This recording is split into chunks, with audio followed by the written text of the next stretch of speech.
Bien, nous sommes ici à Douala. Nous sommes exactement au lieu dit Palais d'Ika pour une action dite citoyenne en vue de faire entendre la voix de tous les Camerounais qui ont décidé à Douala de prendre le relais de ce que le combat pour la libération compte. Immédiatement, nous avons suivi avec attention les paroles de M. Moukete,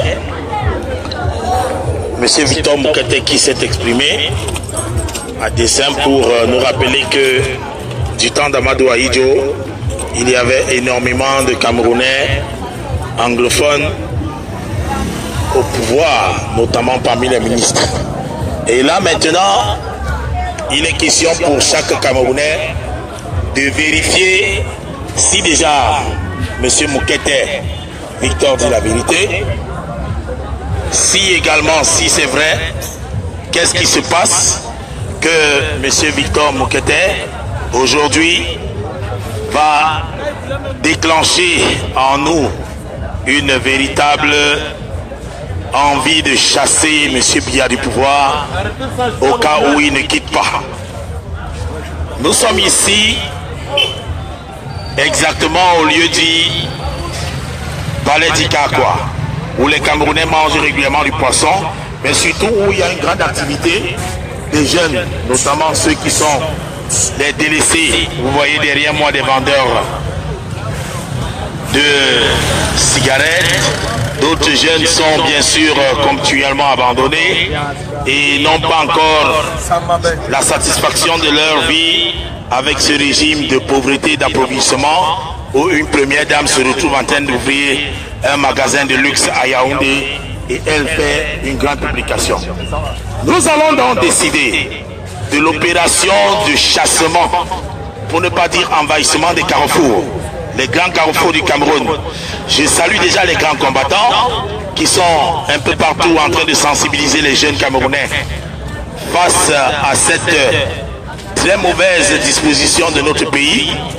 Je salue Maurice Belton, je salue comme ça M. Marcel Tchanké, je salue M. Napi, je salue comme ça toutes les personnes qui, à leur manière, ont sensibilisé les Camerounais. Mais maintenant, il s'agit de quoi? Il s'agit de les expressions que certains Camerounais ont souvent eu à donner. On va faire comment? On va donc alarmer suffisamment les Camerounais dans l'opération Terminus. L'opération Terminus consiste en quoi? À mettre tous les Camerounais d'accord. Comme par exemple ici, nous sommes au lieu dit mangement du poisson.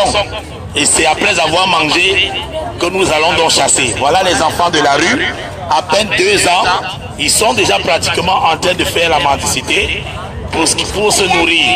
Et c'est vraiment pas une très bonne nouvelle pour nous de voir des tout petits bébés, à peine ils sortent du ventre de leur maman, ils sont ici au Palais d'Ika pour manger ou bien commander. Alors, c'est de très mauvaises choses où il faut certainement des leaders pour dire il faut en finir avec cette histoire. Nous connaissons encore très bien l'actualité du côté de Bamenda, où nos forces de défense sont en train de perdre la vie à cause des vieillards.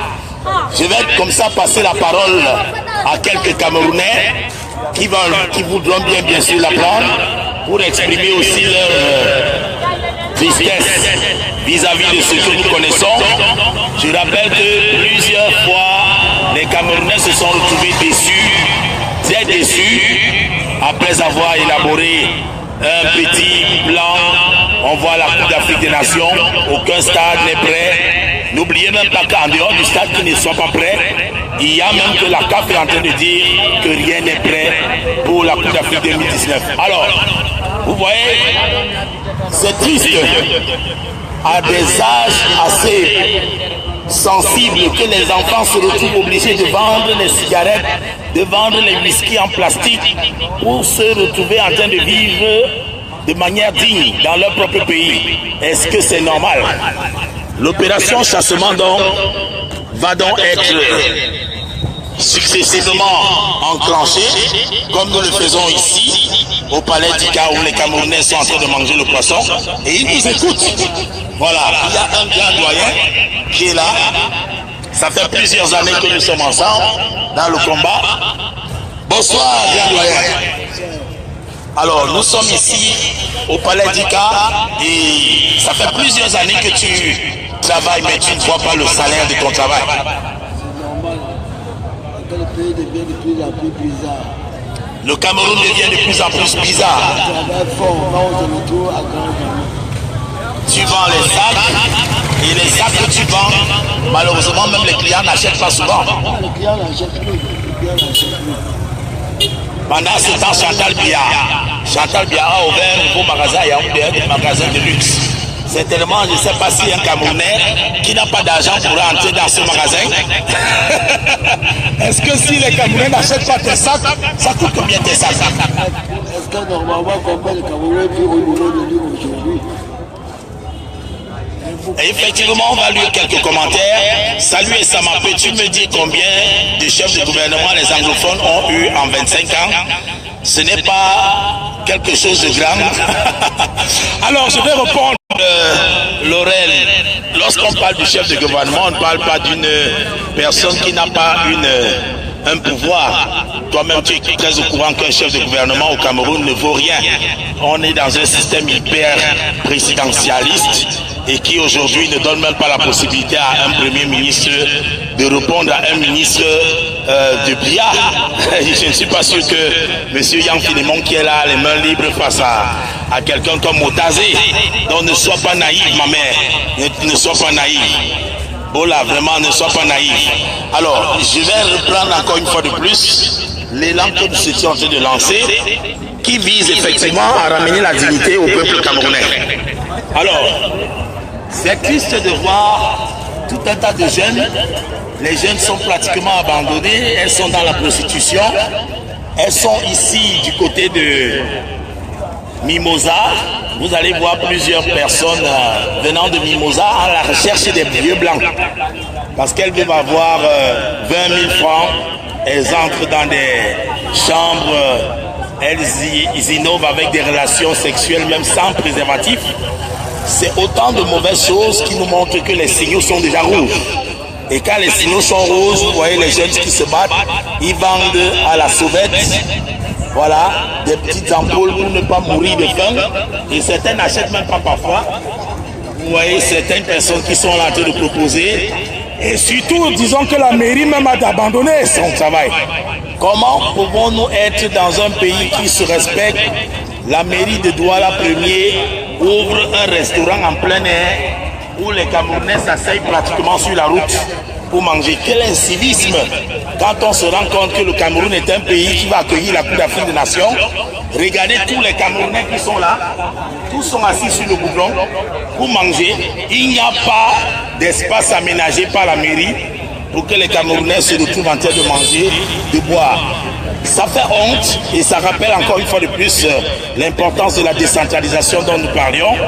Alors, M. Moukata qui demande qui est le fédéralisme pour qu'on revienne à un nouveau départ du Cameroun, on va espérer. Là, vous allez vous rendre compte que très peu de Camerounais sont conscients du fait que la décentralisation qui n'a pas été appliquée depuis cause de grands problèmes. Vous avez vu les embouteillages à Douala, où un délégué du gouvernement a pratiquement tout le pouvoir et ne veut même pas mettre des ponts ou des voies de contournement lorsqu'il veut faire des travaux.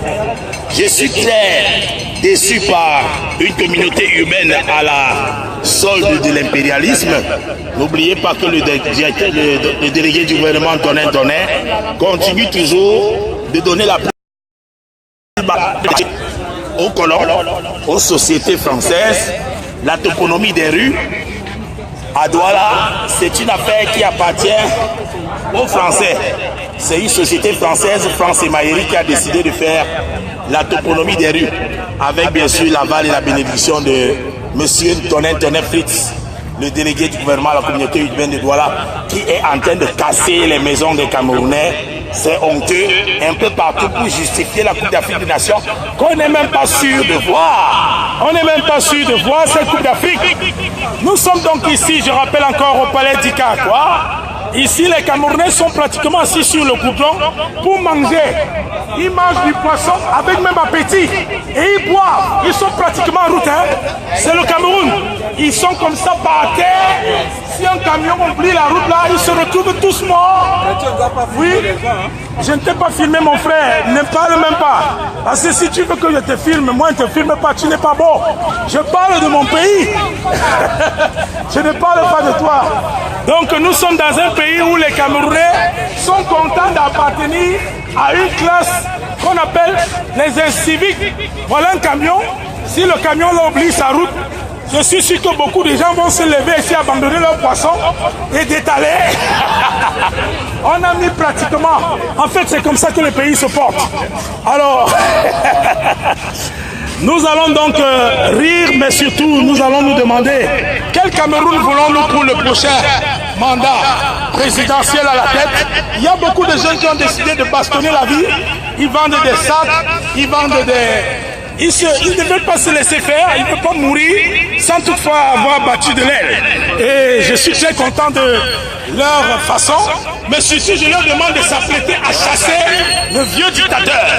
Parce qu'à un moment donné, on en a marre. On en a marre de voir ses papas. Voilà, vous voyez, il propose son sac. On espère bien que certains vont l'aider. En achetant, ils pourront au moins vivre. Il y a comme ça plusieurs jeunes. Hein. Vous allez voir, voici un autre. Il a la chaussure sur la tête. Ouais, ils ne veulent pas mourir de faim. Bonsoir, Aladji. Voilà. C'est tout simplement pour dire que nous souffrons énormément et nous devons nous battre pour la libération. Voici un autre. Il vend les sacs. Voilà, il veut se battre. À sa manière, il ne veut pas mourir de faim. Il n'a pas le magasin comme Chantal Biya qui vient d'ouvrir un magasin de prêt-à-porter. Nouveau design, voilà. Bon, qu'est-ce qu'on va dire? Il y a d'autres qui sont là. Bonjour, bonjour. Oui, vous êtes en train de faire quoi ici? Ah, vous ramassez les bouteilles. C'est avec ça que tu vas comment t'en sortir un peu. Les bouteilles en plastique ou bien les bouteilles cassables? Bouteilles cassables. Les bouteilles cassables que tu peux prendre et puis tu peux revendre. Oui. À combien? 500 francs. À 500 francs. Je te souhaite déjà beaucoup de... Donc par exemple des bouteilles là, non? Même ceci? D'accord. Tu as quel âge? 15 ans. 15 ans. Et toi tu as quel âge? Tu as 10 ans. Je suis sûr que tu as 10 ans. Attends, mon petit, c'est à 10 ans. Tu es né en 1900 combien? Tu es né en 1900 combien? Tu es né en 2000 combien?